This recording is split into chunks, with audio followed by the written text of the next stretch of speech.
Here is our battle plan. We will hear first from both generals who will fill in the background of their lives and their part in the earlier part of the war. And at that point, we will ask them questions, or at least I will, and then I will throw it open to the floor. The only question in my mind is, which general should I ask to go first? I must hide my own sympathies in the role of the impartial moderator, and I thought the best way to do that would be to flip a coin. So, if you don't mind my using a United States coin, we'll ask you, with General Grant's permission, to make the call.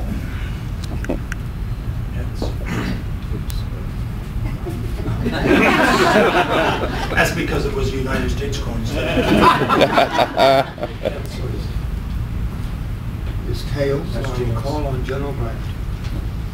General?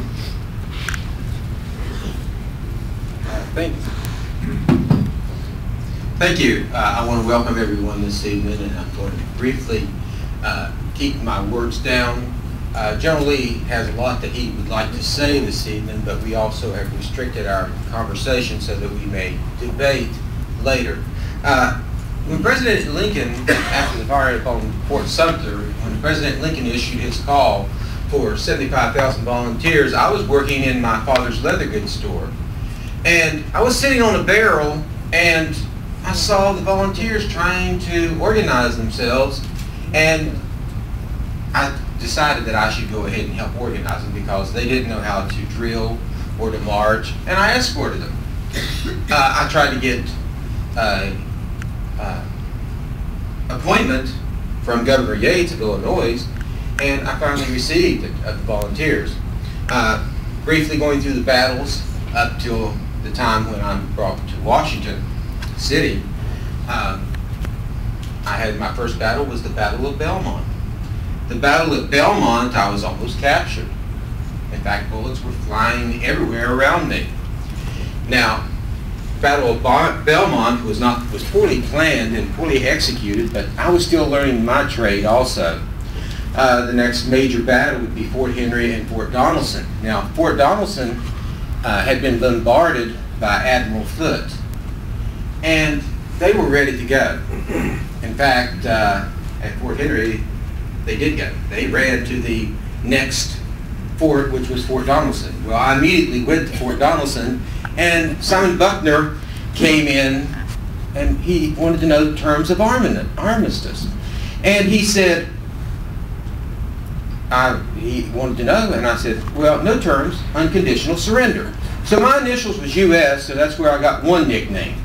Now, for you of Southern sympathies, I will have you know, I do have several nicknames, and I will have you know my parents were married.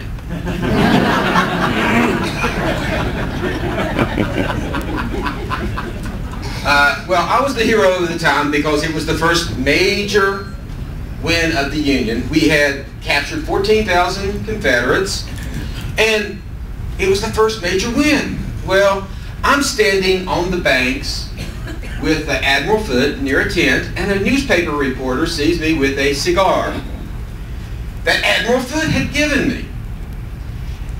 And with that, when Admiral Foote gave it to me, the newspaper reported, the people of the North, because of this tremendous victory, sent me 10,000 cigars.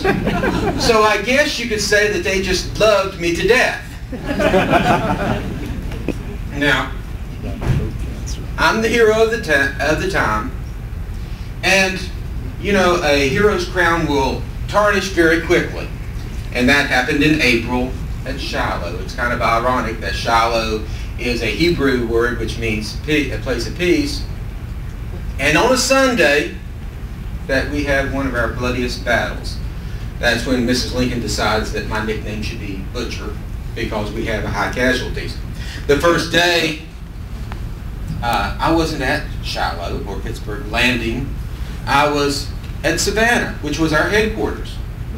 On Sunday morning, I get up and I'm hobbling around because my horse had fallen on my leg. Luckily, the ground was soft and I didn't have permanent damage. But when I heard it, I went to Shiloh. Actually, I got on the steamboat Empress. Took us 2 hours to get there, and when I arrived there, I saw everything in disarray. In fact, there was one man that was running in the opposite direction, and the sergeant yells at him, says, "Why are you running?" And he replied, "Because I can't fly." Well, I started getting supplies and saw the situation. There were people cowering up underneath the bluffs of the river, and those people reported that I was drunk. Some of them were very influential families, and to hide their cowardice, they started killing that.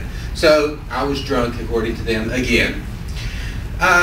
Well, that was the first day, and we had more or less lost had it not been for Johnson getting shot in the leg and bleeding to death up here, leading his men to the charge.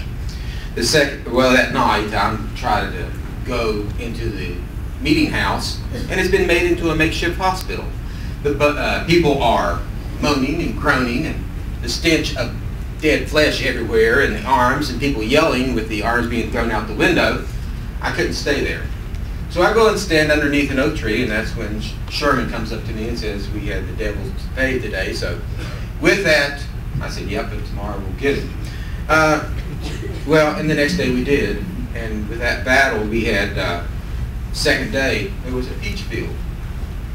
Bodies were everywhere on that. The Confederate soldiers continued charging. And you probably could walk across that entire field and not touch ground because of all the bodies. We had high casualties, and so did the South. Well, those are the major battles that you probably are aware of. The battle caused me, or disturbed me quite a bit. In fact, General Howley came in and relieved me of command and just put me as a figurehead. And I was ready to quit. Maybe General Lee would have wished I had. But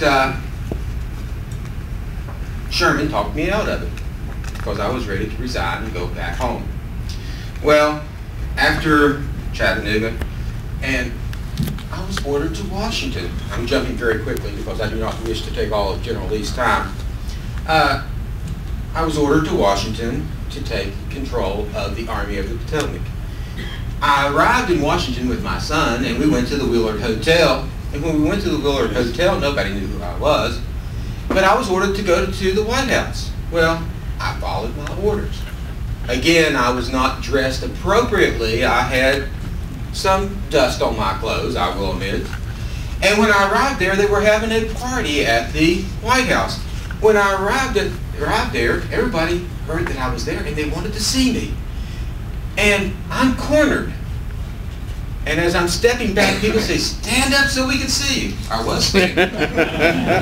They wanted me to stand up, so they encouraged me to step up on the furniture. Now, I stepped upon Mrs. Lincoln's crimson couch, or sofa, and her face turned as red as the couch, so she was upset. So in March of 1864, I took command of the Army of the Potomac. And I will stop there so that General Lee can tell everyone where he was at up to 1864. Thank you, General. I really appreciate each of you being here this evening. Before I go any further, I'd like to point out something that I